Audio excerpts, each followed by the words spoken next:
Saturday, Sunday వస్తే time ఎలా అయిపోయిందో గూడా అర్థం గాదు. వీక్ మొత్తం ఎదురు జూస్తాం ఎప్పుడొస్తదని. తీరా జూస్తే అది ఇట్లా వచ్చి ఇట్లా యెళ్ళిపోతది.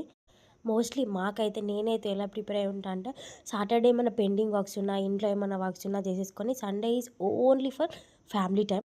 ఇంకా సాటర్డే ఎలా అయినా ఏదో వర్క్స్ ఉండి కుదరకపోయినా, సండే మాత్రం ఖచ్చితంగా ఫ్యామిలీ కోసం మేనేజ్ జేసుకుంటాడు మా ఆయన గూడా. చాలా వరకు సండేస్ అసలు బయటికి వెళ్ళము. ఎప్పుడో ఒకసారి వెళ్తాము.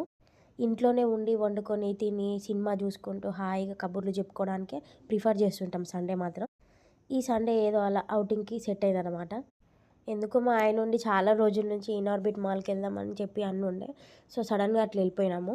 ఫస్ట్ ఆఫ్ ఆల్ యువ గేమ్స్ ఆడతాడు, వాడు ఎంజాయ్ చేస్తాడు, కొంచెం బయట లోకం చూస్తాడని చెప్పి వెళ్ళినాం గానీ, వాడికంటే ఎక్కువ మేము గేమ్స్ ఆడినాం, మేము ఎంజాయ్ చేసినాం. మేమే చిన్న పిల్లలం అయిపోయినాము.